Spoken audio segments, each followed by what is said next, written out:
You know, first and foremost, I am a researcher. This means that I usually tend to reserve my personal opinion, well, to myself, because I don't think it's really all that interesting or even relevant for you to know it. Usually, if I do give my opinion, I try to do it in the form of data that I find reliable and worth mentioning and worth your time. I don't usually deal with emotions. No, let's say gossip.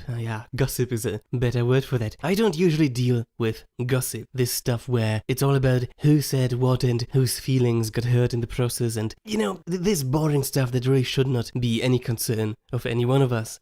But, every once in a while I encounter a person that makes it so ridiculously hard to maintain any sense of impartiality that I just have to make a video about it. Every once in a while, I encounter someone like this, Lindy West.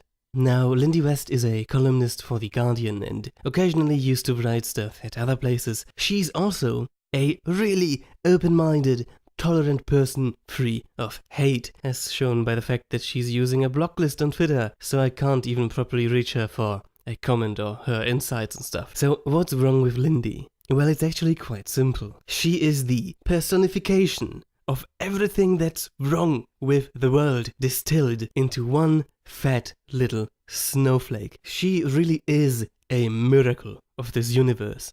She's one of those people who has the audacity to speak about how it feels to be oppressed and downtrodden in a really condescending and downright "you're not with me, well fuck you then" tone, while being a fucking columnist for The Guardian and having written for the likes of Jezebel and MSNBC and having attended one of the top 50 liberal arts colleges of the country that has, by the way, a tuition fee of $50,000 a year.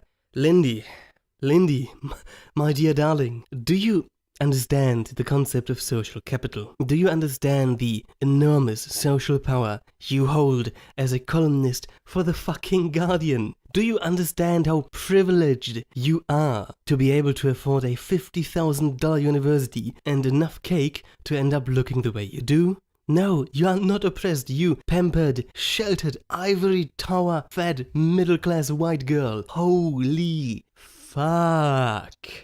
The article that brought her to my attention is this little gem right here. Blaming political correctness for Trump is like blaming the civil rights movement for Jim Crow. Now, apart from the blatantly nonsensical comparison, the article alone is already bullshit enough and gives you a great little glimpse into Lindy West's mind. The headline basically implies that it's nonsense to assume that rampant political correctness and the associated backlash against certain parts of mostly white, straight, Christian male society is what got Trump elected. In Lindy's mind, this is absolute nonsense. How could this possibly be one of the reasons, you know? But then, in the second paragraph, sure enough, over the subsequent year, I watched as widely disparate groups of men from the slimiest corners of the internet, anti-feminists, anti-Semites, anti-choices, white nationalists, gun fetishists, Islamophobes, right-wing talk radio toadies, garden variety good old boys, coalesced into one sprawling, frothing hydra behind Donald Trump.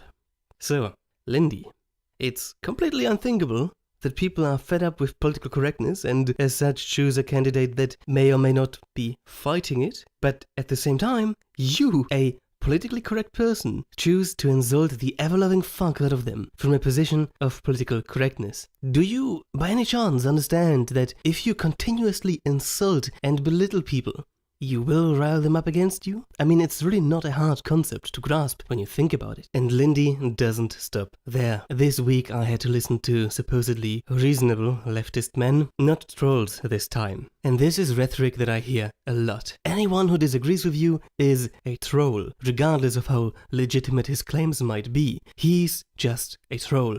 Don't pay any attention to him. This is a pathetic self-defense mechanism, a desperate attempt at blocking contradicting information, and it's increasingly becoming the norm amongst people like Lindy West. And if I wasn't furious with you, Lindy, I'd genuinely, legitimately feel sorry for you.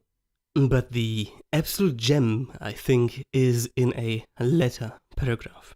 And what do you actually want us to do on a practical, day-to-day level? Shrug at blackface when black churches are burning?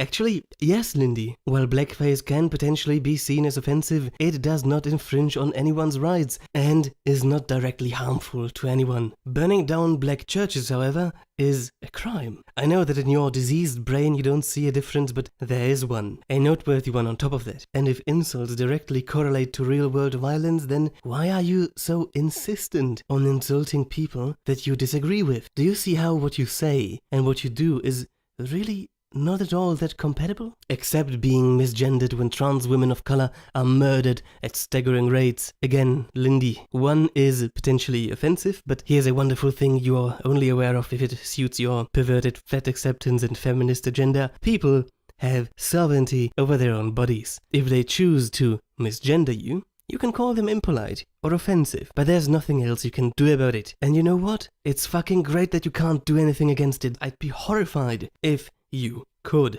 Smile at catcallers when only 3% of rapists in the US are ever punished. Lindy, you are fucking surreal. Okay, listen, catcalling does not have a really good and proper definition, and what we regularly see is complete mislabeling of otherwise normal conversations as catcalling. And furthermore, now you really screwed up because you touched upon my field of research. You are disingenuous about your claim. The source you are using basically says this: 344 alleged rapes are reported to the police. 63 alleged rapists are arrested. 13 alleged rapists are prosecuted.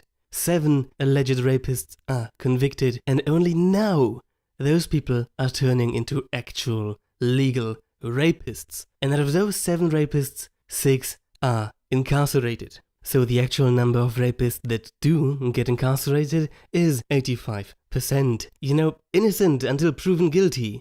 That should ring a bell with you. The problem in your analysis is that you assume that every reported rape is 100% legitimately rape, which it's not. A study by Kelly et al. From the year 2005, for instance, suggests a very high level of unfounded rape allegations of around 22%. The Department of Justice from 1997 suggests a smaller number of roughly 8%, and David Lissak's false allegations of sexual assault, an analysis of 10 years of reported cases from the year 2010, suggests a number of around 5.9%. Now, whatever the actual number of false rape reports is, it drastically changes your bullshit activist claim of only 3% of rapists get jailed. No, 3% of the reported alleged rapists get jailed. Roughly 81% of the rape reports from the source you suggested get discarded in the beginning, and in the end, 85% of all rapists get jailed. And you, Lindy, you disingenuous pizza of a woman, you are labeling them as rapists before any trial, before any investigation. I have nothing but contempt for you. Now, Lindy is not a one-hit wonder, but manages to publish delightful articles like this quite regularly. And one of my personal absolute favorite 2-article pairs is this: How to Talk About Female Olympians Without Being a Regressive Creep, a handy guide. Followed by 3 things that need to happen before I defend men from Olympic sexism, in which she, by the way, subtly reduces most experiences of sexualization and even sexual harassment of Olympic athletes to just being disingenuous attempts at undermining women advocating for themselves. Lindy, we both know you won't watch this video, but let me still give you a little hint here. Right? Just between the two of us. I'm gonna even get closer to the microphone and put the pop filter away for a moment. You know, just between the two of us, not everything is about you, and not everything is about women. You self-centered, arrogant, hate-filled donut. On the one hand, you are complaining about sexualization of women, and at the same time, you dismiss the sexualization of men. How are you able to handle these levels of cognitive dissonance? You believe that 100% of rape allegations are true, even though most sources suggest 2 to 22% of false rape allegations, and in your own source, 81% of all reports are discarded before anything even happens. But you refuse to acknowledge that men too can feel objectified. You are a very, very special snowflake, and not the good kind. Other than that, Lindy likes writing really smart and insightful articles about body positivity, with titles such as "The Perfect Body is a Lie. I believed it for a long time and let it shrink my life," and "What I've learned about diets. Punishing your body is not taking care of it." And regarding the aforementioned hypocrisy and cognitive dissonance on Lindy's side, there are two wonderful articles that I definitely suggest you actually read. Political correctness doesn't hinder free speech, it expands it. And trigger warnings don't hinder freedom of expression, they expand it. And the magical thing about all of this is that I've only touched upon the first page of only her Guardian content. I didn't even touch her Jezebel or MSNBC stuff, her personal website, or anything she's posted on Twitter. This was one page on Guardian. So, for the final verdict, Lindy, you are a marvel of nature, like a rare, perfect diamond of self-righteous, condescending idiocy. You lie whenever it suits your agenda and cry foul whenever your feelings are hurt, all the while belittling and insulting everyone who disagrees with you. You, Lindy, deserve a solid 10 out of 10 would go whale hunting with. I'm Dr. Layman, glad you tuned in. Even though Lindy is a special kind of special, please don't bully her about this, right? Leave her some nice comments if you absolutely have to comment on her. And as always, Babylon prevails.